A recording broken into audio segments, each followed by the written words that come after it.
வணக்கம் மாணவ செல்வங்களே. 6ஆம் வகுப்பு தமிழ் இயல் 2 விரிவானம் பகுதியில் கிழவனும் கடலும் என்ற துணைப்பாடத்தை தான் நாம் இன்னைக்கு பார்க்க போறோம். பாடத்தின் நுழையும் முன், மனிதன் இயற்கையோடு போராடிக்கொண்டே இருக்கிறான். சில நேரங்களில் வெற்றி பெறுகிறான், சில நேரங்களில் தோல்வி அடைகிறான். ஆனால் முயற்சிகள் என்றும் ஓய்வதில்லை. மனிதன் இயற்கையோடு நடத்துகிற போராட்டமே அவன் வாழ்வை அமைகிறது. போராடுவதில் மகிழ்ச்சியும் வெற்றியும் இருக்கிறது. மீன்பிடிக்க போராடும் மீனவர் ஒருவரின் வாழ்வை வலையைப் போலவே ஓட்டையாகவே இருக்கிறது. மழை வந்தாலும் வெயில் வந்தாலும் வாடுவது ஏனோ மீனவர்கள்தான். கரைக்கும் கடலுக்கும் இடையே பாய்ந்து உயிர் வாழ உயிர் தேடி செல்லும் இவர்களின் வாழ்வில் உயிர் என்றும் உறுதியளிக்க முடியாது.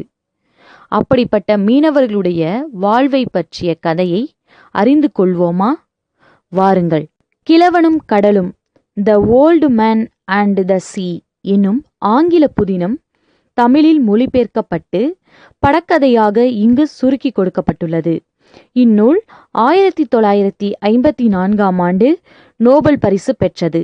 இந்நூலின் ஆசிரியர் எர்னஸ்ட் ஹெமிங்வே.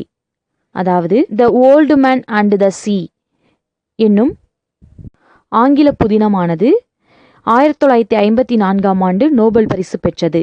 இந்நூலின் ஆசிரியர் எர்னஸ்ட் ஹெமிங்வே.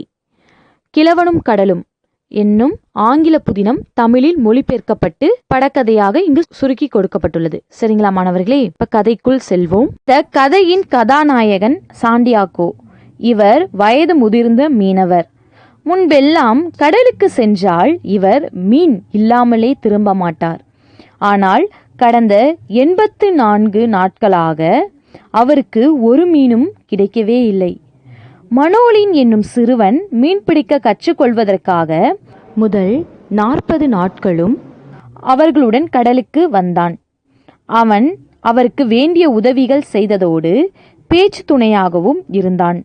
அவரோடு கடலுக்கு போனால் ஒரு மீனும் கிடைப்பதில்லை என்று அவனை வேறு படகிற்கு அனுப்பிவிட்டனர் அவரது பெற்றோர். சாண்டியாகோ இப்போதெல்லாம் தனியாகவே மீன்பிடிக்கச் செல்கிறார். அன்று 85வது நாள். அவர்களே, முதல் படத்தை பாருங்க. கடலுக்கு மீன்பிடிக்க செல்கிறார் சாண்டியாகோ.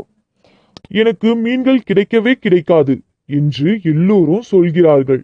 அதை மாற்றி காட்ட வேண்டும். சாண்டியாகோ கடலுக்குள்ள செஞ்சுட்டாரு. போய் மீன் பிடிக்கிறதுக்காக செல்றாரு. அப்போ அவர் நினைக்கிறாரு, எனக்கு மீன்கள் கிடைக்கவே கிடைக்காது அப்படின்னு எல்லோரும் என்னை சொல்றாங்கல்ல, அதை நான் மாற்றி காட்டணும் அப்படின்னு நினைக்கிறாரு. அடுத்த படத்தை பாருங்க. தூண்டிலிட்டு காத்திருக்கிறார். மீன் கிடைக்குமான் அப்படின்னு தூண்டில் போட்டு காத்திருக்கிறாரு சாண்டியாகோ. தனியாக வந்திருக்க கூடாது. பேச்சு துணைக்கு மனோலின் இருந்தால் எவ்வளவு நன்றாக இருக்கும். அந்த மனோலின் பேச்சு துணைக்கு ஹெல்ப் பண்றதுக்கும் இருந்தான்ல, உதவி செய்யறதுக்காக. அவனை நினைச்சு பாக்குறாரு. யாரு? சாண்டியாகோ. மாணவர்களே, அடுத்த படத்தை பாருங்க. அடுத்த நாள் காலை. இரவுல இருந்து காலை வந்துருச்சு. இரவு முழுவதும் கடலில் இருந்து விட்டேன். ஒரு மீனும் சிக்கவே இல்லையே. ஆனது ஆகட்டும். இனி நான் மீன் இல்லாமல் கரைக்கு திரும்ப போவதில்லை அப்படின்னு சபதம் எடுத்துக்கிட்டு மீனை தூண்டில் போட்டு மறுபடியும் பார்த்துக்கிட்டே இருக்கிறாரு. நண்பகல் ஆய்விட்டது. அடுத்த படத்தை பாருங்க. தூண்டில் கயிர் அசைகிறது. அடடே, தூண்டில் கயிற்று ஏதோ இழுப்பது போல் இருக்கிறதே. ஏதோ மீன் தான் வந்திருக்கும் என நினைக்கிறேன் அப்படின்னு சாண்டிகோ நினைக்கிறாரு. அடுத்த படத்தை பாருங்க. வா வா மீனே, தூண்டில் முள்ளில் உனக்காக சூறை மீனை மாட்டி வச்சிருக்கேன். சாப்பிடு சாப்பிடு. அப்போதுதானே நீ என்னிடம் மாட்டுவாய். வா வா, அப்படிதான் வா. தூண்டில்ல சுறா மீனை மாட்டி வச்சிருக்கேன், அதை சாப்பிடு, அப்பதான் நீ என்கிட்ட மாட்டுவ, வா வா அப்படின்னு சாண்டியாகோ சொல்றாரு. அடுத்த படத்தை பாருங்க. தூண்டிலில் மீன் சிக்கி கொள்கிறது. தூண்டில மீன் சிக்கி கொண்டுச்சான். தூண்டிலை வேகமாக இழுக்கிறது. நிச்சயமாக இது பெரிய மீனாகத்தான் இருக்க வேண்டும். என்னாயிடுச்சு? அந்த தூண்டில் போட்ட அந்த இதே இழுக்குதான். லாஸ்ட்ல பார்த்தா பெரிய மீன் தான் இழுக்குது அப்படின்னு அவர் நினைக்கிறாரு. அடுத்த படத்தை பாருங்க. மீனை படகுக்குள் இழுக்க முயற்சி செய்கிறார். முடியவில்லை. மீனே, ஏன் இப்படி தூண்டிலை இழுக்கிறாய்? என்னையும் கடலுக்குள் தள்ளிவிட பார்க்கிறாயா? என்ன சொல்றாரு சாண்டியாகோ? ஏன் மீனே தூண்டில பிடிச்சு இழுக்கிற? நீ என்னையும் கடலுக்குள்ள இழுத்துற போல அப்படின்னு சாண்டியாகோ சொல்றாரு. அடுத்த படத்தை பாருங்க. மீன் நீரும் மேலே வருவதும் மூழ்குவதுமாக இருக்கிறது. அதாவது மீன் மேலேயும் வராமல் ஆழத்திற்கும் செல்லாமல் படகை எங்கேயோ இழுத்து கொண்டே போகிறதே. இருக்கட்டும் இருக்கட்டும், எப்படியும் மேலே வந்துதானே ஆக வேண்டும் அப்படின்னு சாண்டியாகோ சொல்றாரு. என்ன பண்ணுது மீன்? மேலையும் கீழையும் போகாம அப்படியே இழுத்து கொண்டு எங்கேயோ போதான். இருக்கட்டும் இருக்கட்டும், மேலே தானே வரப்போகுது, அப்போ பார்த்துக்கலாம் அப்படின்னு சாண்டிகோ மீனை பார்த்து சொல்றாரு. இப்படியே பார்த்து பார்த்து மாலை நேரம் ஆயிருச்சு. சாண்டியாகோக்கு பசியும் சோர்வும் என்ன வாட்டுகின்ற. நண்பகல் தூண்டில் சிக்கிய மீன் 4 மணி நேரமா என்னிடம் ஆட்டம் காட்டுகிறது அப்படின்னு சாண்டியாகோ நினச்சிட்டே இருக்காரு சொல்றாரு. அடுத்த படத்தை பாருங்க. மீன்கிட்ட போராடி என்ன ஆயிடுச்சு சாண்டியாகோ? மீன் அசைவின்றி இருக்கிறது. மீனுடன் போராடிய களைப்பில் சாண்டியாகோவும் கண் அசைந்து விட்டாரு. அப்படியே கண்ணை லைட்டாக மூடிட்டாரு, தூக்கம் வந்துருச்சு. அடுத்த படத்தை பாருங்க. மீன் மீண்டும் தூண்டிலை இழுக்கிறது. சாண்டியாகோவின் உறக்கம் கலைகிறது. ஓ, இரவு முழுவதும் தூக்கம் இல்லாததால் என்னை அறியாமல் தூங்கிவிட்டேனோ, இனியும் சும்மா இருக்க முடியாது அப்படின்னு சாண்டியாகோ சுறுசுறுப்பாயிட்டாரு. அடுத்த படத்தை பாருங்க. அப்படிதான் ஆகட்டும், மேலே வா. இன்று என்னிடம் இருந்து உன்னால் தப்பிக்கவே முடியாது அப்படின்னு மீனிடம் போராடுறாரு. யாரு? சாண்டியாகோ. அடுத்த படத்தை பாருங்க. சாண்டியாகோ தூண்டிலை இழுக்கிறார். மீன் முதலாக நீருக்கு மேலே துள்ளி குதிக்கிறது. ஆஹா, தூண்டிலில் மாட்டியது நீதானா? இப்போதுதான் உன்னை முழுமையாக பார்க்கிறேன். அடே அப்பா, எவ்வளவு பெரிய மீன் அப்படின்னு சாண்டியாகோ சொல்றாரு. அடுத்த படத்தை பாருங்க. மீன் படகை சுற்றி வட்டமிடுகிறது. என்னாயிருச்சு? மீன் படகை சுற்றி வட்டமிடுது. ஏ மீனே, படகை சுற்றி சுற்றி ஏன் இப்படி வட்டமிடுகிறாய்? நில் நில், என் வலிமையை எல்லாம் திரட்டி உன்னை எதிர்க்க போகிறேன் அப்படின்னு சுறுசுறுப்பா சாண்டியாகோ சொல்ல ஆரம்பிச்சிட்டாரு. அடுத்த படத்தை பாருங்க. மீண்டும் மேலே வருகிறாயா? விடமாட்டேன். நீ எவ்வளவு பெரிய மீனாக இருந்தாலும் எனக்கு கவலை இல்லை. என் உயிர் உள்ளவரை உன்னுடன் போராடி வெற்றி பெறுவேன் அப்படின்னு சாண்டியாகோ வீரமாஸ் மீனிட்டம் சண்டை போடுறாரு. அடுத்த படத்தை பாருங்க. நான் சாப்பிடவும் இல்லை, தூங்கவும் இல்லை. இத்தனை மணி நேரமா உன்னு போராடுகிறேனே, ஏன் இப்படி துள்கிறாய் அப்படின்னு மீனை பார்த்து சாண்டியாகோ சொல்றாரு.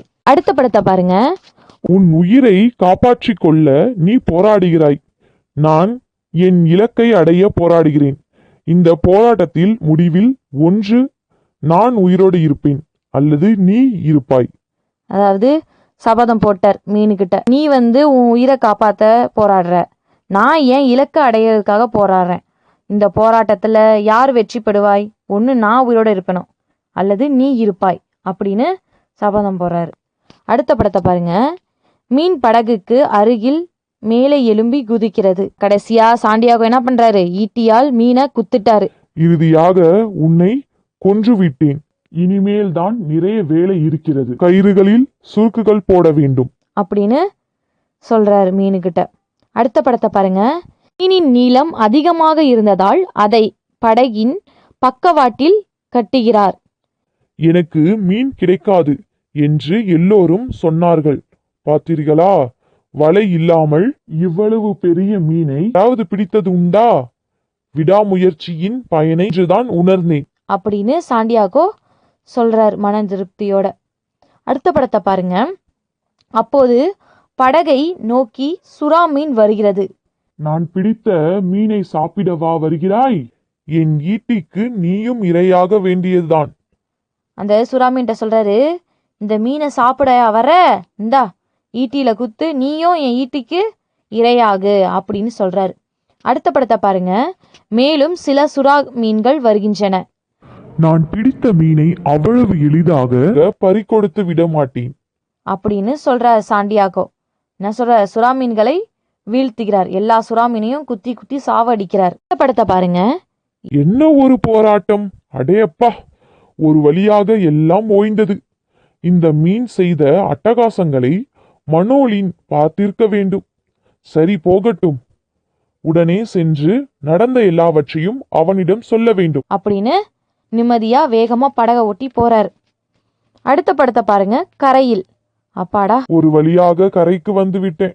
மிகவும் களைப்பாக இருக்கிறது. சரி, படகை இழுத்து கட்டுகிறேன் அப்படின்னு கட்டுறாரு. அடுத்த படத்தை பாருங்க. படகோடு இருந்த மீனை பார்க்கிறார். ஆ, என்ன இது? சுறாக்கள் தின்றது போக கடைசியில் மீனின் தலையும் அதன் எலும்புகள் தான் மிஞ்சுள்ளனவா? அடே அப்பா, கடைசியா சுறா தின்றது போல எனக்கு மீனோட தலையும் அதோட எலும்புகள் தான் மிஞ்சினதா அப்படின்னு அதிர்ச்சியில பாக்குறாரு. அடுத்த படத்தை பாருங்க. வீட்டில். சாண்டியாகோவை காண மனோலின் வருகிறார் தாத்தா, உன்னை பார்க்கதான் ஓடோடி வந்தேன். அப்படின்னு மனோலின் சொல்றாரு. மனோலினை பார்த்து சாண்டியாகோ சொல்றாரு, மனோலின், நான் பிடித்த மீனை நீ பார்த்தியா? கடைசியில் எலும்பும் தலையும் தான் மிச்சம் அப்படின்னு வருத்தமா சொல்றாரு. உடனே மனோலின் சொல்றான், அடே அப்பா, எவ்வளவு பெரிய மீனு! அது பிடிப்பதில் நீ பெரிய வீரன்தான் தாத்தா நீ அப்படின்னு மனோலின் சொல்றாரு. அப்புறம் மனோலின் தாத்தாட்ட சொல்றாரு, அதனால் என்ன தாத்தா, உன் திறமையும் விடாமுயற்சியும் வென்று விட்டதே. இனி உன்னை யாரும் பழித்து பேச முடியாது. தாத்தா, உன்னிடம் கற்றுக்கொள்ள வேண்டியவை நிறைய இருக்கின்றன. இனி நான் உன்னோடு தான் மீன் பிடிக்க வருவேன் அப்படின்னு. அதாவது என்ன சொல்றானா, மனோலின் வந்து தாத்தா சொல்றாரு, தாத்தா அதனால என்ன? உங்களோட திறமையும் விடாமுயற்சியும் உங்களை விட்டு குறையவே இல்லை. நீங்க இந்த இவ்வளவு பெரிய மீனை வந்து பிடிச்சிட்டீங்கல்ல, அதுவே போதும் தாத்தா. அதனால உங்களை வந்து யாருமே கேலி பண்ணி பேச மாட்டாங்க. நான் வந்து உங்கள்கிட்ட கத்துக்க நிறைய இருக்கு தாத்தா.